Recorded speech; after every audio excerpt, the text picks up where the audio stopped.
What's going on, guys? It's Jimmy here. Welcome to our daily show where we discuss everything you need to know about and what's going on here in our country on a daily basis, including money, investing, the stock market, the fourth stimulus package update, and stimulus check update.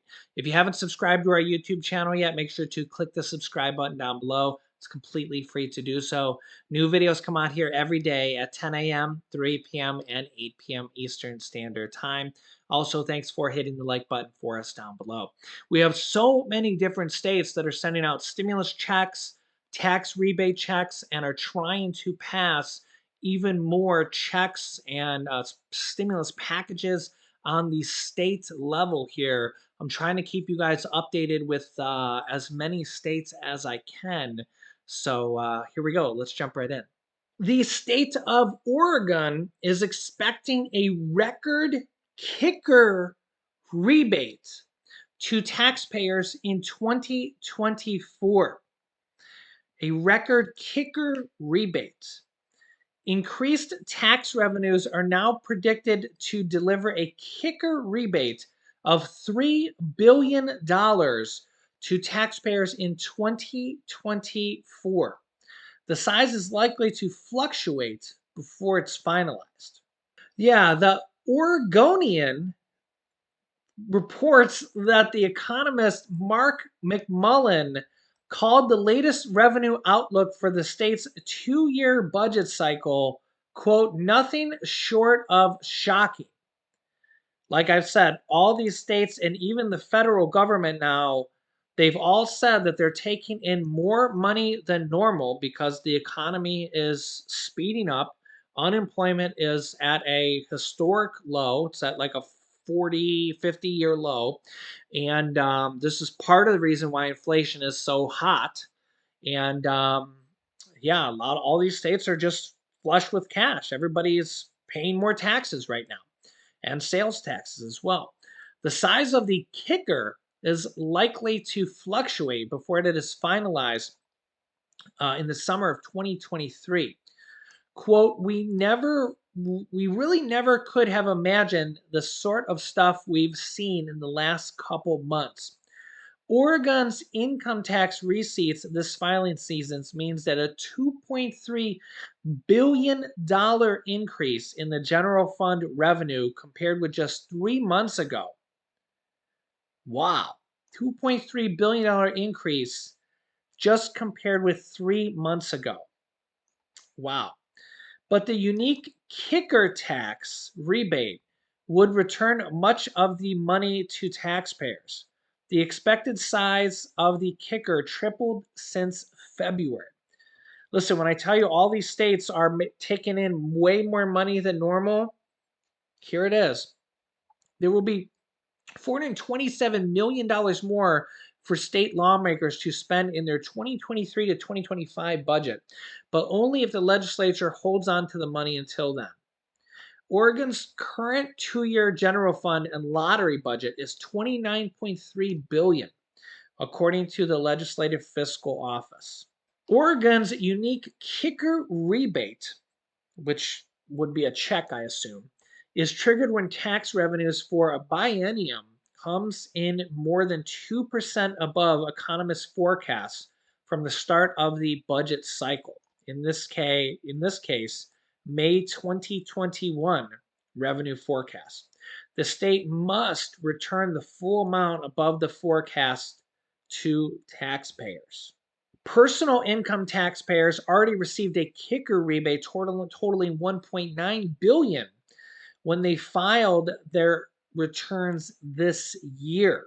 If we go back here, it does look like that Oregon taxpayers did receive a kicker rebate on their 2021 tax returns as well, thanks to a $1.9 billion surplus as well. Pretty cool. Pretty cool. Washington state lawmakers are reviewing a gas tax pause as Longview prices pass $5 a gallon. Ouch. Yeah, gas is getting ridiculous, guys. Of the 14 metro areas in Washington state tracked by AAA, Longview's prices were second only to Seattle. while other cities trailed by a few cents. Quote, before the fuel prices got high, my wife and I got a motorhome. Bad timing, he said as he filled up. Fortunately, we got one that runs on gas, not diesel. Whew. Yeah, and the national averages for the price of gas here, almost $4.60 a gallon for regular. And diesel, pretty much $1 a gallon higher, even though diesel takes less refining to make. Again, gas and oil companies just charging you whatever they want, whatever they want. They literally just gouge you, charge you whatever they want. Oil companies have, or I'm sorry, oil prices have really not gone up. Still hovering around the $110 a barrel price, have been for a while. We dipped below $100 a barrel, but for a little bit there, but gas prices barely went down, barely went down. But we've now hit record gas prices here just yesterday with regular unleaded, 459, almost 460 a gallon on for regular gas. This is the average price. Of course, if you're in California, God bless you, because the average price for gas in California, according to AAA here, oh my goodness, $6.06 a gallon in California. $6.40 for that's for premium, $6.58 for diesel. Wow. These are California prices here. California has got much higher prices because they have really high state taxes. They have a different blend of fuel that they have to pay for to keep smog and pollution down. And yeah, that's why California prices are so much higher. So you can see here's the regular country average, 459 for regular gas, 606 for California. Regular price for diesel, 556. California, 658. Might as well say 656. So $1 more for diesel in California and $1 almost 50 more for regular gas. Yikes. Yeah, here's what Congressman Matt Cartwright, a Democrat from Pennsylvania, has to say regarding this. And here he says it on Fox News, which is a Republican station. So you get a little bit of both point of views here. Check this out. And for more on this, we have a Democratic Congressman from Pennsylvania, a member of the House Appropriations Committee, Matt Cartwright. Congressman, thank you for taking time on Saturday. Let's start where Marianne Rafferty left off with these soaring gas prices. Now, I want to play for you. We heard from members of the Senate, along with the spokeswoman now at the White House, talking about why these gas prices are so high. Take a listen. I want to get your reaction. As the president has said, President Putin's actions are what is driving the price increase at the pump. The president is focused on doing everything in his power to address the Putin price hike. You can thank the activity of Vladimir Putin for invading Ukraine and pulling essentially those bills. With all due respect, Madam Secretary, that's utter nonsense. Congressman, I want to get your reaction. Do you believe that it is Vladimir Putin's fault for these gas prices, or is there more at play here? Well, Griffin, I said it's nice to be with you. And yeah, we need to be talking about inflation. It's something that as Americans, we are all suffering from. Here in northeastern Pennsylvania, it's not quite to $6. It's upper fours, $4.70 I just saw on the way down here to the studio. But, it's like anything else. To fix on one thing is probably a mistake. There's usually a range of reasons why things happen. We have coming out of a pandemic. I just came from the funeral service for a dear friend of mine who died at 102. He served in Australia and New Guinea in the Army Air Corps in World War II. And the reason I mention that is after World War II, we had this horrible supply chain interruption. And what did it lead to, Griff? Inflation. We struggled with inflation for a very long time after World War II. That's one factor. Certainly, Putin, cutting off the Russian oil and gas. People agreed that it's something that we had to suck it up. We had to do that to stick up for Ukraine, and let's all pray for Ukraine, of course. And of course, the other thing is there's a lot of price gouging going on, Griff. I mean, in the first quarter of this year, the top 4 oil and gas companies made record profits or 10-year record profits. We're talking about the top 4 was $27 billion in profits. They are lining their pockets right now. It's all of those things, and we need to address all of them one at a time. Well, I guess, Congressman, my question to you is, because you've got a primary, both parties, happening there in your state this past week. The Republican primary is still going on there, too close to call.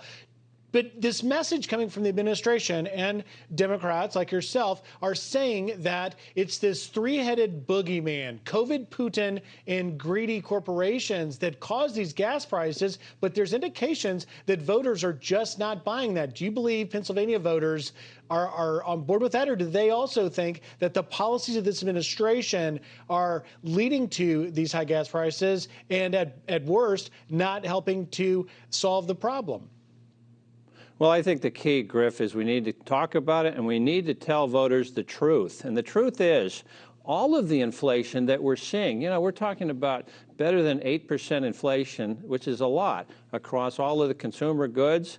But when you talk about fuel prices, it's over 30%, up to 32% inflation in fuel prices. So you think about it, it's not just the horrible experience you have of filling up your gas tank and looking at the astronomical price you have to pay for it, but it's everything else that you buy in consumer goods that have to be shipped, have to be transported, have to be manufactured by people who have to drive to work.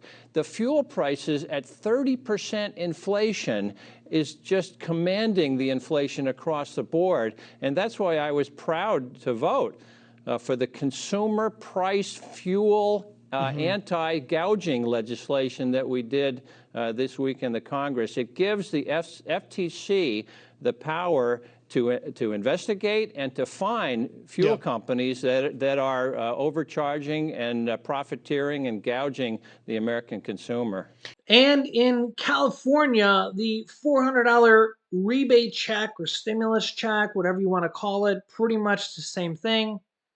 That's stalled as Democratic lawmakers there, which have the majority, and even the Democratic governor, Gavin Newsom, that would be $400 per car. They also have another proposal, which would be $200 per person, including children.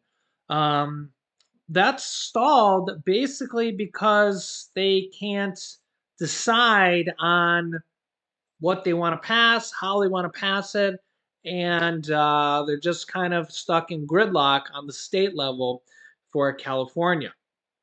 So yeah, this is it does not happen only on the federal level. It happens on state levels as well. We've seen a lot of states pass stimulus checks and tax rebate checks, lowering taxes, property tax checks, all sorts of different type of checks, lowering taxes, all sorts of different things here. But sometimes they can't just agree. They just can't agree.